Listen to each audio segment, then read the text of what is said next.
Hi guys, welcome to our channel veggie వంటలు. Today recipe 10 to 15 days అయినా కూడా చెడిపోయినటువంటి recipe. ఇది స్పెషల్లీ బ్యాచిలర్స్ కోసం మాత్రమేనండోయ్. వీడియో లెంతీగా ఉందని కంగారు పడకండి, ప్రాసెస్ అనేది ఈజీగా ఉంటుంది. ముందుగా స్టవ్ వెలిగించి బాండ్లీ పెట్టుకొని దాంట్లో కాస్త ఆయిల్ వేసుకోవాలి. ఆయిల్ బాండ్లీ అంతా అయ్యేలాగా ఒకసారి స్ప్రెడ్ చేసుకోవాలి. తర్వాత కాస్త నెయ్యి వేసుకోవాలి.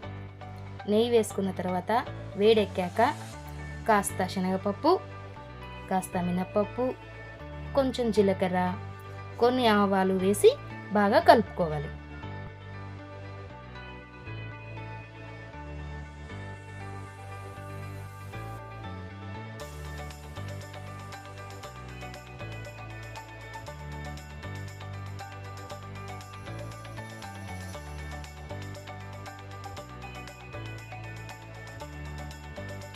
అవి కాస్త వేగాక పట్ట, లవంగ, ఆకు, యాలకులు వేసి బాగా కలుపుకోవాలి.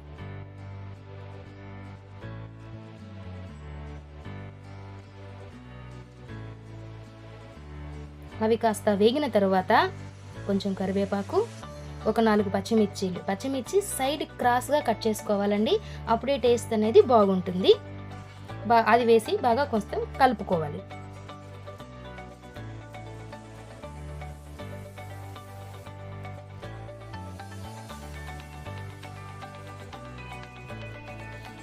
అరగంట ముందుగా నానబెట్టుకున్నటువంటి పచ్చి బఠానీ తీసి అందులో వేసి ఒకసారి బాగా కలుపుకోండి. అది కొంచెం వేగాక చిటికెడు పసుపు, కొంచెం అల్లం వెల్లుల్లి పేస్ట్ అనేది ఫ్రెష్ తీసుకుంటే మనకి టేస్ట్ అనేది బాగా వస్తుందండి.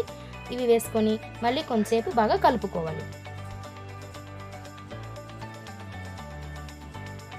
అల్లం వెల్లుల్లి పేస్ట్ పచ్చి వాసన పోయేదాకా వేపుకున్న తర్వాత కాస్త పుదీనా వేసుకునేసి బాగా కలుపుకోవాలి.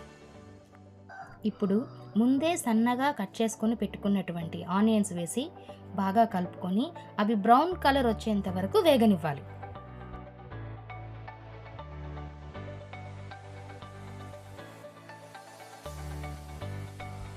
ఇప్పుడు రుచికి తగినంత ఉప్పు వేసుకొని కాస్త కారపొడి వేసుకొని కొంచెం ధనియాల పొడి వేసుకోండి.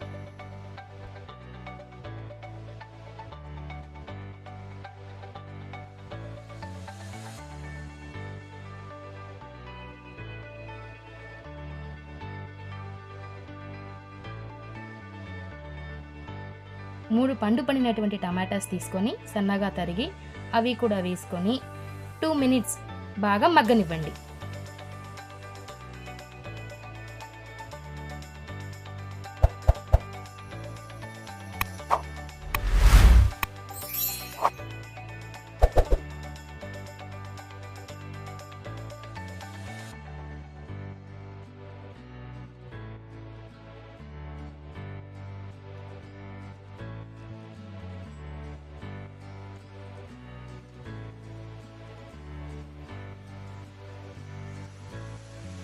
నూనె పైకి వచ్చేంత వరకు మగ్గిన తరువాత ఒకసారి కలుపుకొని ఒక చిన్న గ్లాస్ వాటర్ తీసి అందులో వేసుకొని మళ్ళీ ఒకసారి కలిపి మూత పెట్టండి.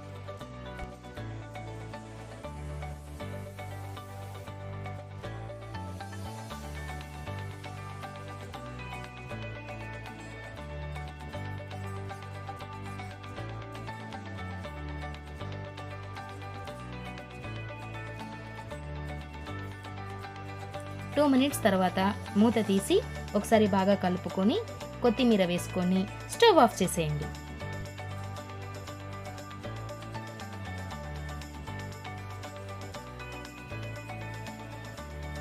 బాగా గుర్తుపెట్టుకోండి, స్టవ్ ఆఫ్ చేసిన తర్వాత మాత్రమే సగం నిమ్మకాయ చెక్క తీసుకొని పిండుకోండి. దీంతో మన రెసిపీ అనేది రెడీ. ఇది ఫ్రిడ్జ్లో పెట్టుకుంటే 10 to 15 డేస్ అయినా పాడవకుండా యూజ్ అవుతుంది. ఈ వీడియో చూశాక సబ్స్క్రైబ్, లైక్ చేసి బ్యాచిలర్స్ అందరికీ షేర్ చేయండి.